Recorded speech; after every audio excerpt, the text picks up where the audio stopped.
Hey, what's up, guys? Alan Bishop back again with the One Piece at a Time Distilling Institute, your source for all things distillation. Whether you be on the hobby side at home or you be on the professional side, there's always room for improvement. There's always more to learn. There's always a little deeper down the hole to go. So these videos have been very well accepted. I've been seeing them shared around. Been getting a lot of great comments, a lot of great questions. I really appreciate you guys as always. I feel like a broken record. I repeat that shit every time I do one of these videos, so I'm just going to keep on moving on down the line. All that being said, if you ever have any questions about the art of distillation, please feel free to reach out to me at either bishopshomegrown@gmail.com, on my social media, or in the YouTube comments below. All that being said, we're going to jump right into a question. So first question we have today. Hey, Alan, thanks for your enlightened content. I don't know about enlightened, but somewhat informed content is probably appropriate.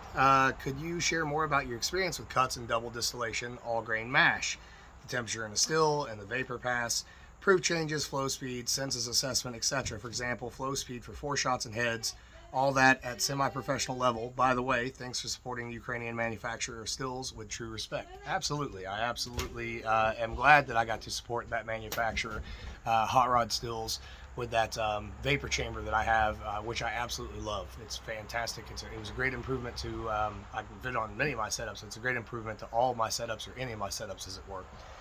So in terms of, let's say, flow speed for 4 shots and heads, I typically don't mess with the speed of my distillation once I get going. So whether it be professionally or at home, whenever I first start up my still, I crank that still up and I get it going. That's what I do.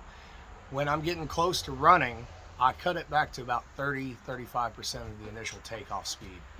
A lot of people don't know this, but when you're watching a still with a worm, for example, if the worm is made correctly, the vapor path is proportionate and it's correct the way that it should be made, the way it should be designed, you really should be able to look at that worm and tell by the stream if the still is running at the correct speed. And what I mean by that is the distillate should be making it away from the worm in an arc. It shouldn't be dripping back up the worm, shouldn't be dripping straight down. There should be a steady, small stream that makes an arc coming off that still. It should sustain itself.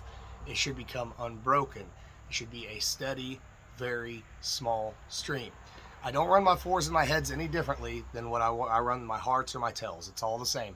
Now, I may turn the still up a little bit as I approach the tails, because now you're dealing with more high boiling compounds, so you need a little bit more heat to drive those off and to save some time. So I may adjust the speed of my distillation based upon that towards the end of that distillation. As far as making the assessment of my cuts, I just go ahead and throw out a very small proportion at the very beginning of the distillation run. On a 17-gallon still, I might throw out 250 milliliters if I'm starting from a rough mash. There's no great math there, because the problem is that methanol, for example, doesn't have any discernible aroma or smell. Now, you can, to some extent, do a burn test, but I'm not going to do that in a legal distillery, and I really see no point of it, because you already have a safety mechanism built in when you're cutting your heads. Your heads are all about sensory evaluation. So you get acetaldehyde, ethyl acetate, acetone. That is the aroma of heads. By the time you get into the heads, you should be past the vast majority of methanol coming across in that distillation.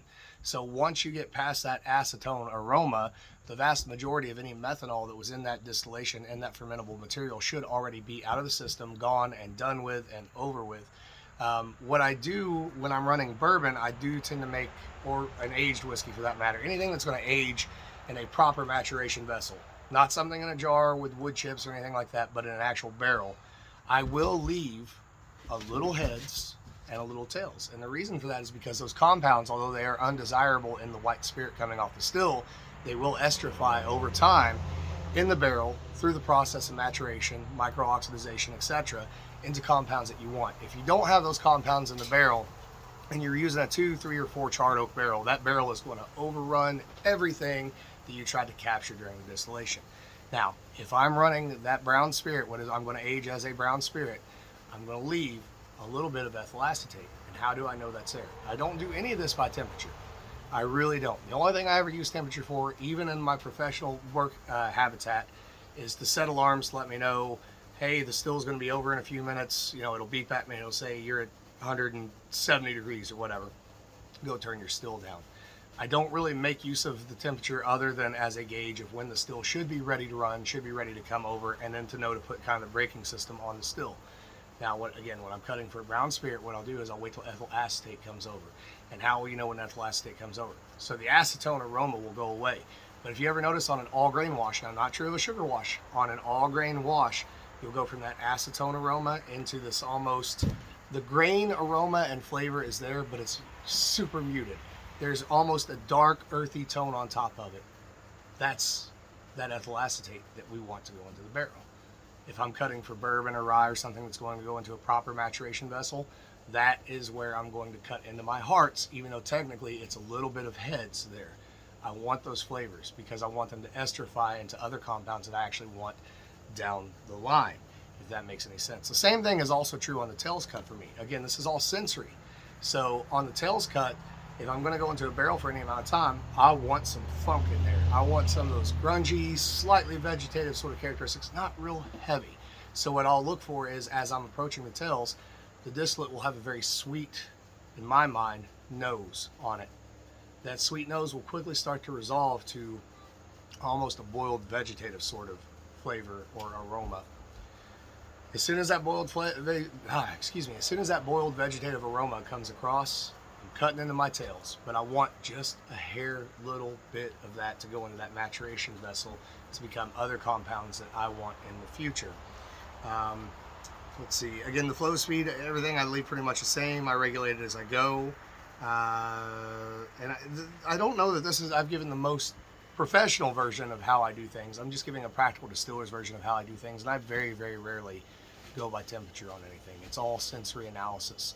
It's all what delights my senses, what excites me, what represents best the raw material that I'm starting with, what represents best what I think will age or mature appropriately in the coming 2, 3, 4, 5, 6, 8, 12 years. And that's really what it's all about for me.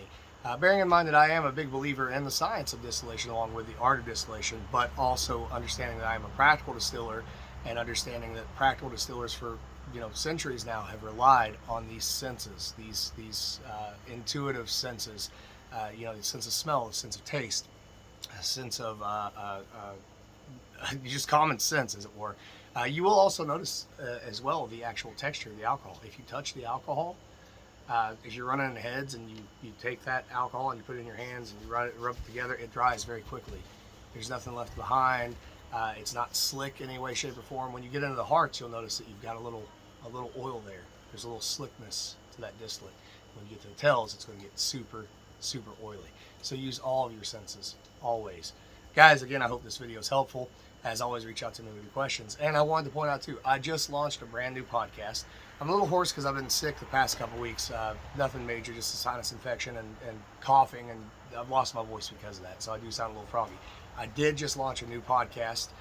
It's paranormal based. It does deal with whiskey distillation and spirits to some degree. I don't know how many of the episodes will always involve that, but many of them certainly will and be at least tangentially related.